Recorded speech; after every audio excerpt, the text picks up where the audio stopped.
great pleasure now to introduce Carla Evans. I'll read her bio first. Carla Evans arrived in New Westminster from war-torn Holland and grew up in the Royal City, as did her children and some of her grandchildren. Carla was a teacher, librarian, and counselor, and now aspires to make a small positive difference in our world by traveling and writing. And I don't know if everyone's seen this lovely story in the local paper, which has Francie Luann Ortman and Carla, and I think Janet, were you featured as well? In the article, yeah. Yeah, it's a lovely article. So Carla, come on up. And you have 9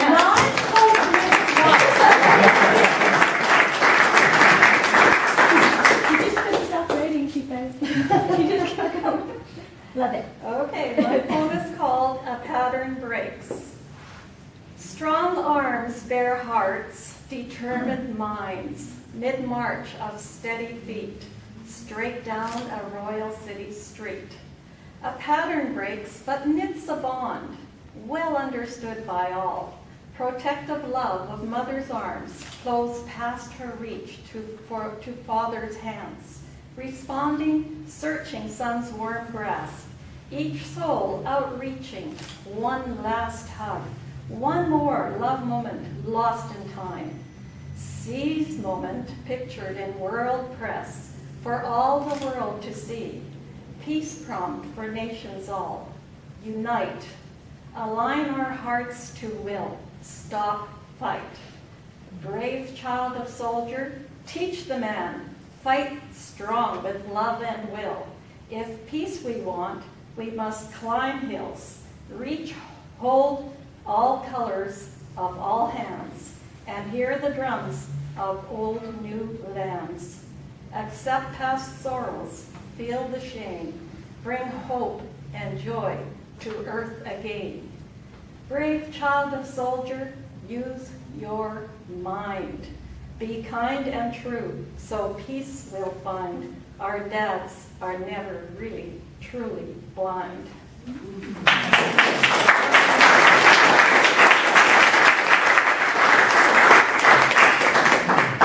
I want to commend you all. I think it takes a lot of courage to take on such an iconic photograph. You know, it takes, you got to enter in a kind of imaginative space, and you kind of have to really be in that moment. So our next poem is Nancy Pilling. Am I saying it right? Yeah. Now, here's her bio. A native of Vancouver, Nancy Pilling moved to New Westminster in 2010. She is currently employed as an accountant in North Vancouver. She's had a lifelong love of writing and is dedicated to this passion of hers.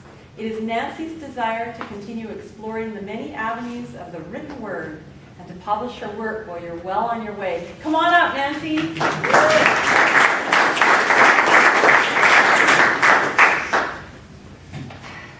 My poem is called A Single Moment. It is a single moment, captured and frozen in a frame, a photographer's dream. A small piece of history now has a face. A single image and its power, still felt to this day. It spoke to the agony of a people, to a nation, to the world. The world back then was tough and gritty. The Great Depression had weathered us all. War now held us in its grip. We were a young country then, just finding our feet. Collectively, we stood together. Canada would fight for the liberties we were coming to know. And we'd fight for the freedom that was ours to defend.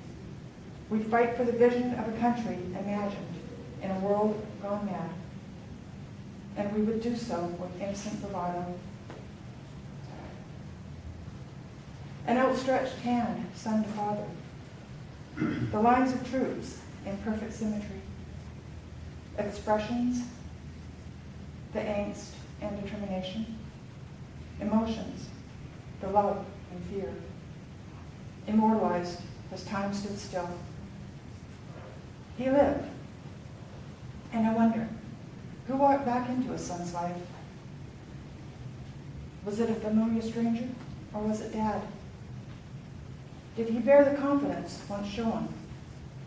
Or was the gift of his time in hell memories of the bloody field that would haunt the rest of his days? My father, too, fought in this war. A young man. He was 18 and so brave. Dad's stories were never told. He held tight to those terrors. That hell of his remained a mystery and died with him. But we lived his horror every day.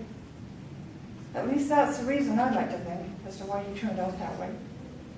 Maligned and damaged, so dark his soul. Barring the shadow of a boy who was no more.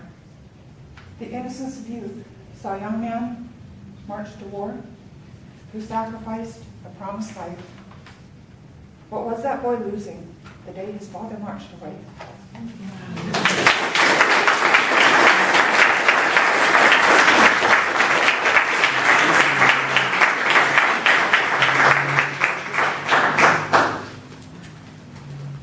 Nancy, I think you can tell from the applause how deeply you have moved us with that very fine poem. Thank you. And thanks to all of you. Now it's my great pleasure to introduce another iconic Canadian and BC poet, truly marvelous. I'm so honored to introduce Sylvia Taylor.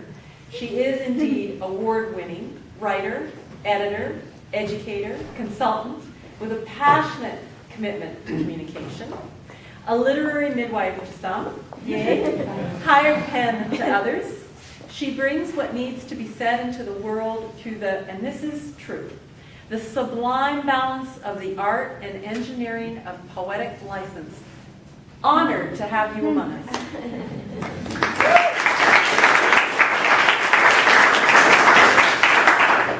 And I am honored to be here, again in this wonderful community. This is a story not of going to war, but honoring the families who were separated in the endless streams of immigrants who left something for something better throughout our history. And it's also quite memoir. Waiting for Daddy. Just Mommy and me for so long. Pale blue tissue paper letters and little square photos. Daddy riding the wild rivers on the backs of logs. Threads holding us together. Half a world apart. So many X's and O's strung across the pages, across the months and the miles. So many afternoons singing, "You are my sunshine," with Mommy in the kitchen, playing the big black records, songs Daddy's band played every Saturday night. He went ahead to build our new life. She soldiered on, keeping hope and home together. Lurching through the frigid North Atlantic by ship, flung across this vast land by train, trying to keep him warm and safe in our hearts, playing the remember game. Waiting for Daddy, I didn't know, to arrive. Waiting to have Christmas. A soft knock at the front door. A blast of swirling snow and an ogre. Shaggy, smelly, and rough. Its terrible hands reaching. I fly at its legs, biting and kicking. It drops to its haunches. "Sylvie, don't you know me?" "I have a daddy, and he's home."